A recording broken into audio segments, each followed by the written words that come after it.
first of all, I'd like to thank EMPA team, highly spirited, highly energetic EMPA team to organize such an event. This is not the one time we are doing every day. And with the same team and same energy level, we should give a big hand to EMPA.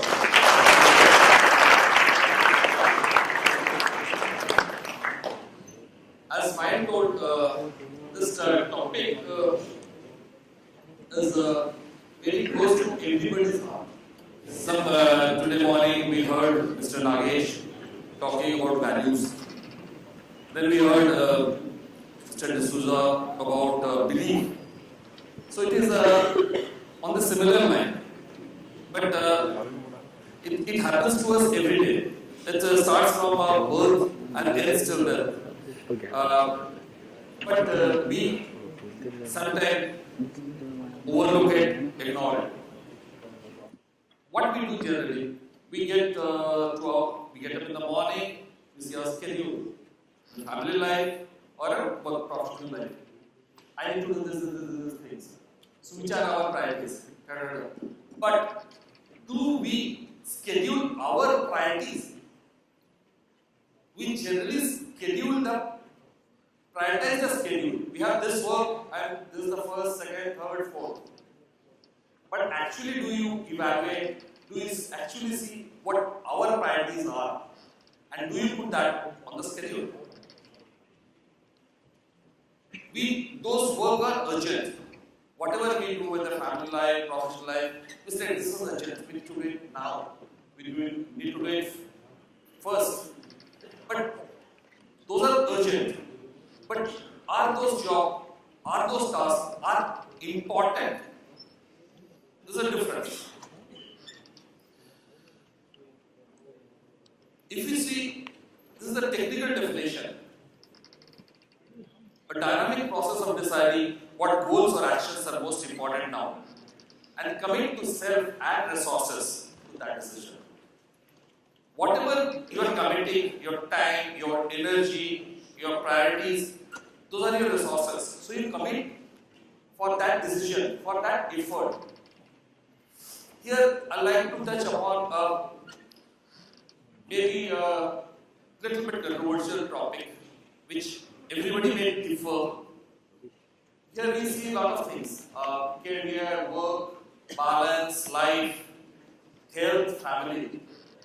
Now it is a highly commercialized topic is work-life balance. And here we read in every article, in every book, you spend more time with family, quantity. How do you finish your work faster, go back home, quantity. But do you talk about the quality? So work-life balance may not only be the quantity, it is the quality. Like you are printers here and printing is our passion. So we all enjoy our work. We are passionate about our work. So we enjoy that. We actually relish every moment of that. And then when we go home, we are happy.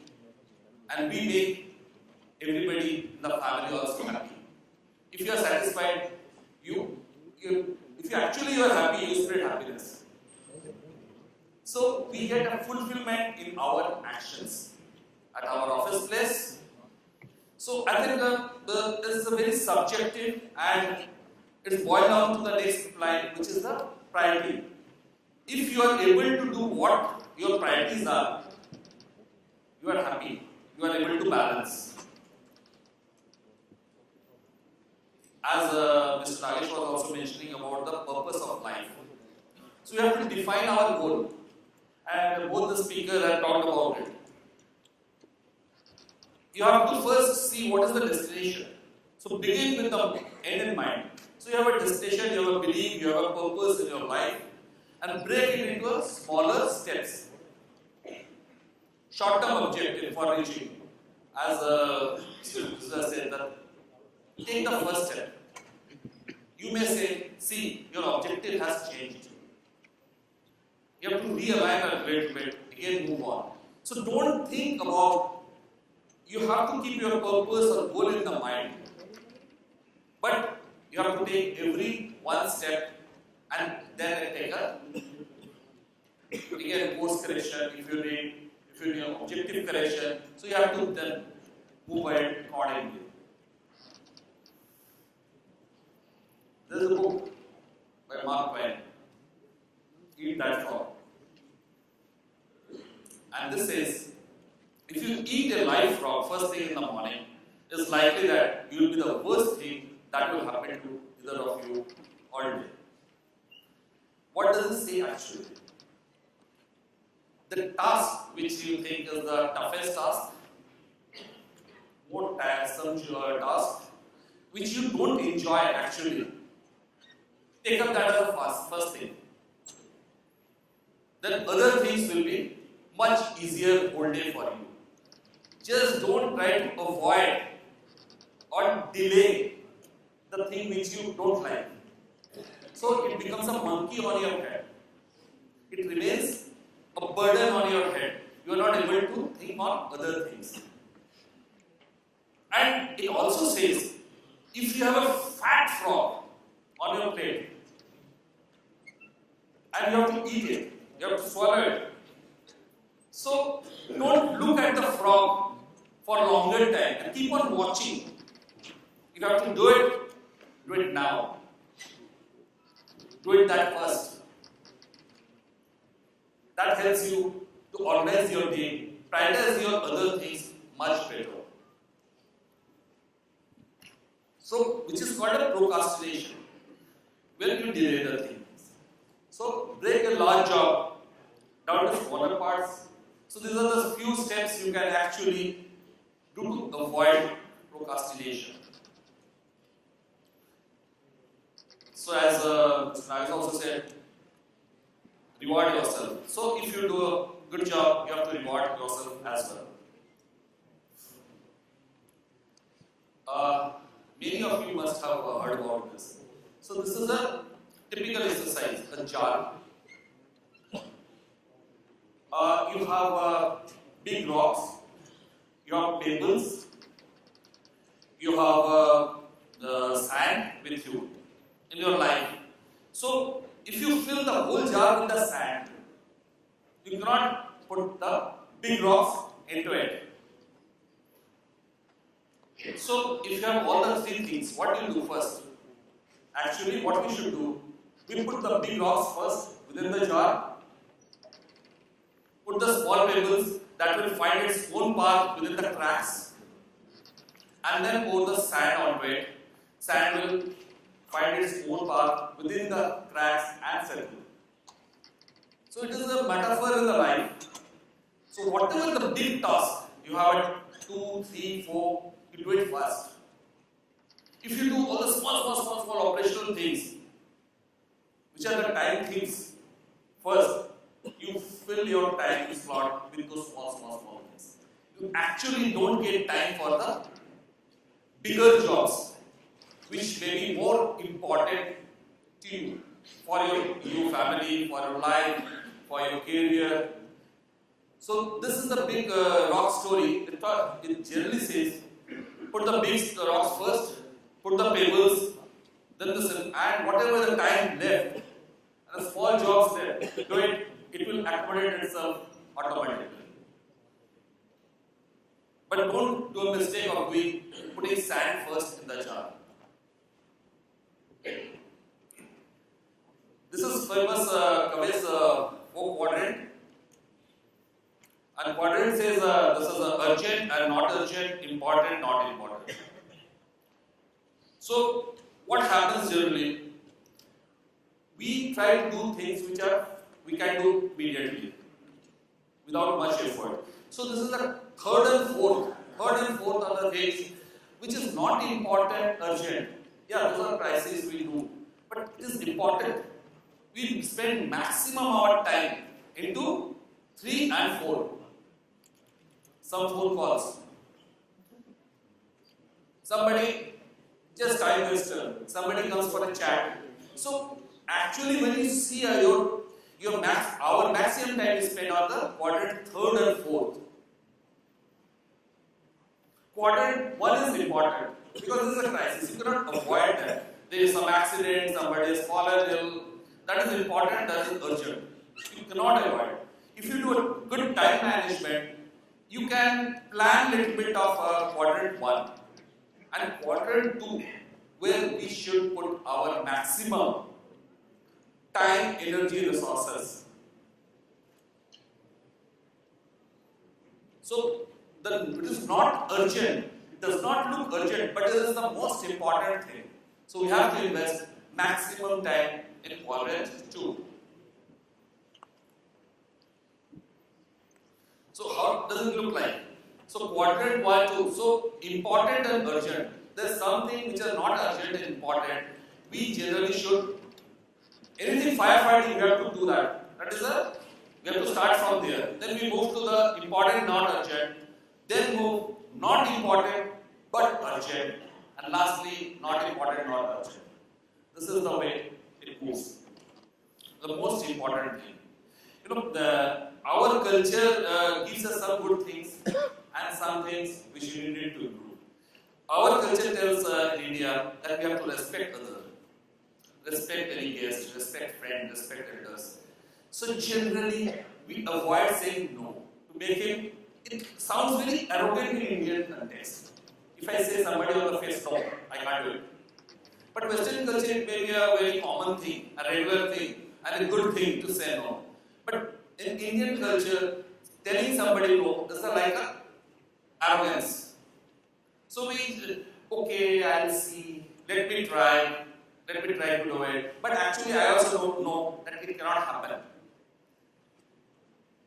But in the professional field, what actually we have to do, we have to say no. It sets the right expectation. Avoid a false commitment. Avoid somebody is expecting something from you. If I can't do it, I have to say no and I should make it. It actually avoids any other person's wastage of time. We should respect others' expectation, time, and their some commitment as well. So you have to decide what your highest priorities are and have the courage, pleasantly, smilingly, not apologetically, to say no to other things.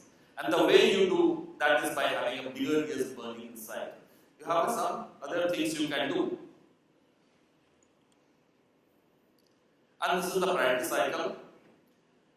Once you have set priorities, you have to develop strategies for those priorities.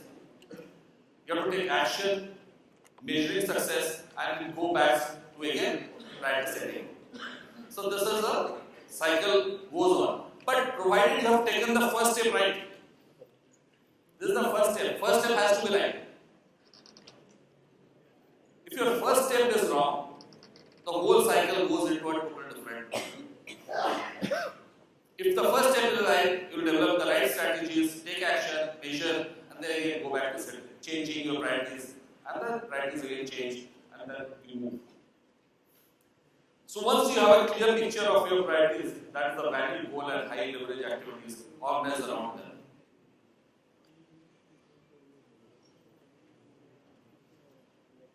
So just to summarize, time is one of the most valuable assets. We have everything extra in life. Everything we can have extra. Can we expect 24 hours? It will remain 24 hours.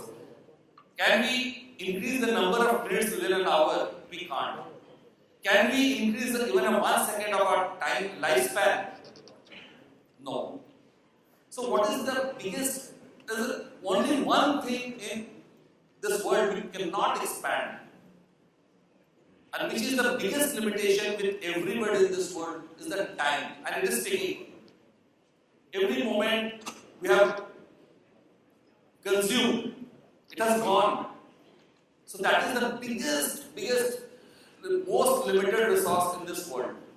And we have to plan and organize activities to manage the time best. We cannot increase the time, but we have to increase our bandwidth, our productivity. So what can we do? We have to manage the time well, we have to plan it well. And the most importantly, eliminating time thieves. What are the time thieves? As we discussed, time thieves are somebody coming, you are working on something, somebody coming and saying, yes, hi, hello, how are you? A phone call from some friend. These are all time thieves. You are playing some video game, time passes, you will not come to know. And you have, suppose you have to give something and some phone call comes, your whole thought process breaks and you move to some other thing. It totally changes. It goes into a total tangent. So you have to avoid politely, firmly this time thieves. And the best practice sometimes is to work without a cell phone sometimes. Sometimes if cell phone switch off, you can concentrate. You know you have to finish this half an hour, you can switch off. Control schedule instead of being controlled by you. So I have a busy schedule. So no, schedule is not busy. You have to make it right. You have to prioritize it. You have to put your priorities. So you should not be controlled by your schedule. You should control your schedule. So many people are seen talking, I don't know my schedule. My schedule is fixed by somebody. This may be a style, but fact is that to be more effective, I have to manage my schedule, my priorities. So, as per even Mahatma Gandhi, action expresses priorities. And the biggest example of this is when people say, I don't have enough time, I didn't get time to call you. That means you do not have a priority. It is not the time, it is the priority. Anything anybody says, I didn't get time for this, that means that is not on your priority list. And this is an excuse. So be very upfront. Somebody tells me, I didn't get time. I said, perfectly fine. It may not be in your priority. You didn't get time. Fine. There is no bad feeling about it. Yeah, fine. Anybody may have more important things to be done. So that's all I would like to say. And these are my contact details. And I will be here. Thanks for everybody.